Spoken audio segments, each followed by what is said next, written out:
ابھی ہمارے ایک بہت ہی محترم ساتھی نے یہاں پہ کہا کہ کم از کم غوری میزائل کا رخ ہی اسرائیل کی طرف کر دو. بھائی آپ کو پتہ ہونا چاہیے کہ غوری میزائل کا رخ اسرائیل کی طرف کرنے کی کوشش کی تھی ایک آدمی نے، اس کا نام تھا ڈاکٹر عبد القدیر خان. اور یہ جو بات میں آپ کو بتانے لگا ہوں یہ خود مجھے ڈاکٹر عبد القدیر خان صاحب نے بتائی. میں نے ان سے پوچھا کہ یہ ڈاکٹر صاحب یہ پرویز مشرف کے ساتھ کیا مسئلہ ہے آپ کا، آپ تو ہمارے قومی ہیرو ہیں. تو انہوں نے اس کو ایک بہت ناقابل بیان قسم کی گالی دی اور کہا کہ میں نے جب غوری میزائل کی رینج جو ہے وہ 5000 کلومیٹر کرنے کی کوشش شروع کی اور پروجیکٹ کے لیے جب میں نے ان سے فنڈز مانگے تو انہوں نے کہا اچھا اس کا مطلب ہے تم اسرائیل کو ٹارگٹ کرنا چاہتے ہو، تو ہمارا تو دشمن انڈیا ہے، تو یہ 1500 یا زیادہ سے زیادہ 2000 کلومیٹر سے آگے تم نہیں جا سکتے. تو حضور بات تو کرنا بڑا آسان ہے کہ غوری میزائل کا رخ اسرائیل کی طرف کر دو، لیکن جس نے کرنے کی کوشش کی اس کو تو آپ نے عبرت کی مثال بنا دیا. یہ بات میں اس لیے کر رہا ہوں یہاں پہ کہ اس وقت بھی مولانا فضل الرحمان صاحب اور سراج الحق صاحب کو پتہ ہے کہ اس وقت بھی پاکستان میں وہ لوگ موجود ہیں کہ جو اوپر سے تو مذمت کر رہے ہیں اسرائیلی بمباری کی، لیکن اندر سے ان کا دل جو ہے وہ کہیں اور ہے.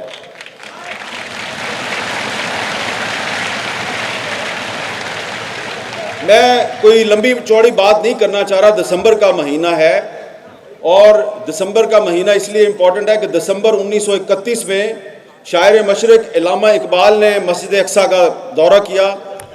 مفتی اعظم فلسطین مفتی امین الحسین کی دعوت پر انہوں نے وہاں پہ خطاب کیا تھا مسجد اقصیٰ میں، اور پھر بار بار وہ ایک ہی بات کہتے رہے اپنے ساتھیوں کو، مسلم لیگ کے ساتھیوں کو بھی اور عالم اسلام کے حکمرانوں کو بھی یہ کہتے رہے کہ کبھی امریکہ اور برطانیہ پہ اعتماد نہ کرنا، اور خاص طور پہ انہوں نے مسلمانوں سے کہا کہ فلسطین کے بارے میں جو عرب بادشاہ ہیں ان کے اوپر کبھی اعتبار نہ کرنا، یہ آپ کے جو مفادات ہیں ان کا تحفظ کرنے کے قابل نہیں ہے.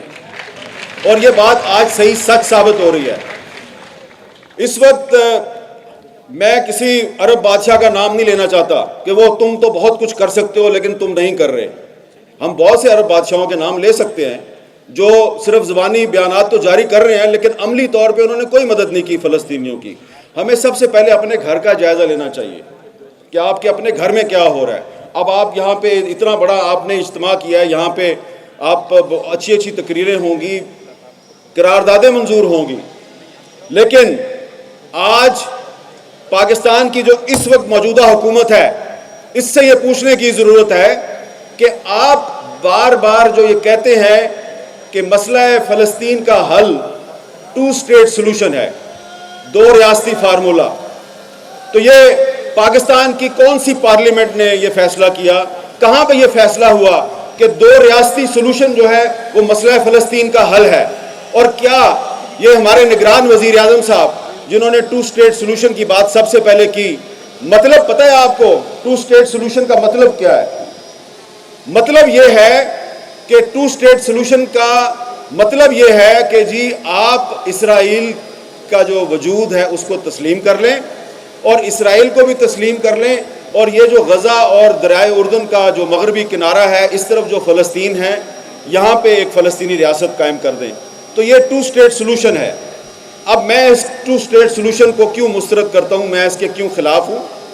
پہلی بات تو یہ ہے کہ پاکستان اسرائیل کو تسلیم نہیں کرتا. معذرت کے ساتھ اپنی گفتگو کا آغاز جانوروں سے کروں گا. آپ نے دیکھا ہوگا کہ کسی جنگل میں یا پہاڑی علاقے میں اگر کسی بندر پہ کوئی مشکل وقت آ جائے یا کوئی انسان بندر کو مار دے، یا کوئی بندر جو ہے یہ مارگلا روڈ پہ کسی گاڑی کے نیچے آ جائے تو سارے بندر اکٹھے ہو جاتے ہیں. ایک کتا کسی گلی میں بھونکے تو تمام شہر کے کتے جو ہیں جن تک اس کتے کی آواز پہنچتی ہے وہ بھی بھونکنا شروع کر دیتے ہیں. ایک کوا مار دیں، دیہاتی علاقوں میں کسان اگر ایک کوا مار دیں تو تمام کوے جو ہیں وہ کائیں کائیں کرتے ہوئے اس کسان کی جان کو عذاب میں ڈال دیتے ہیں. لیکن آپ دیکھیں کہ 2 مہینے سے فلسطینیوں کو مار پڑ رہی ہے، ان کو شہید کیا جا رہا ہے، ان کے ہزاروں بچے جو ہیں ان کو شہید کر دیا گیا ہے، تو ان تک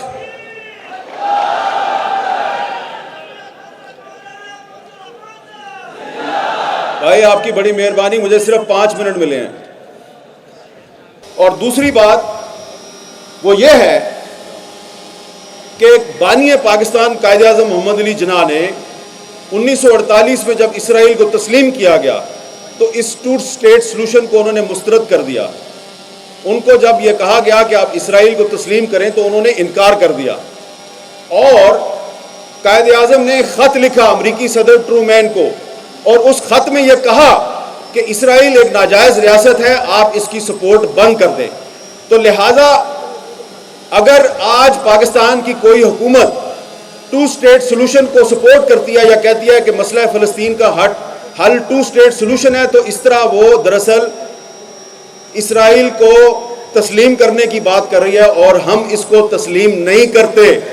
ہم سمجھتے ہیں کہ اسرائیل دراصل فلسطین ہے اور پورے کا پورا فلسطین آزاد ہونا چاہیے. اب کہا جائے گا کہ یہ تو آپ اقوام متحدہ کی جو قراردادیں ہیں اس کی خلاف ورزی کر رہے ہیں. تو اقوام متحدہ کی ایک قرارداد تو کشمیر کے بارے میں بھی ہے، تو پھر آپ کو جو کشمیر کے بارے میں قرارداد ہے اس کا بھی احترام کرنا چاہیے. آپ کشمیر پہ قرارداد کا احترام نہیں کرتے، ہم اسرائیل اور فلسطین پہ اقوام متحدہ کی قرارداد کا احترام نہیں کرتے، اور یہ ایک اعلان کرنا چاہ رہے ہیں. آپ کریں گے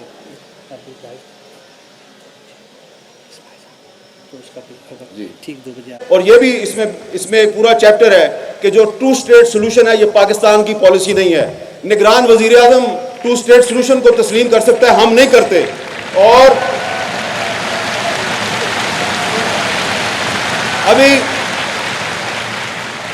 کچھ ہی دیر میں چند سیکنڈ کے بعد حماس کے رہنما اسماعیل ہانیہ صاحب جو ہیں وہ ویڈیو لنک پر آپ کے اس اجتماع سے خطاب کریں گے، اور ہم ان کو یقین دلاتے ہیں، تمام یہاں پہ جو موجود علماء کرام اور لیڈرشپ ہے، اور آپ کی طرف سے ہم ان کو یقین دلاتے ہیں کہ آپ ایک چٹان کی طرح اسرائیل کے سامنے کھڑے ہیں، اور ہم بھی آپ کے ساتھ کھڑے ہیں.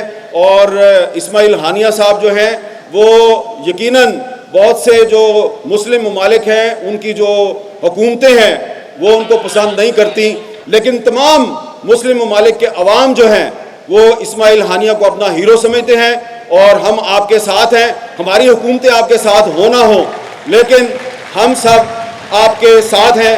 اور اب کچھ ہی دیر میں اسماعیل ہانیہ صاحب جو ہیں وہ آپ کے سامنے جلوہ افروز ہوں گے. بہت بہت شکریہ.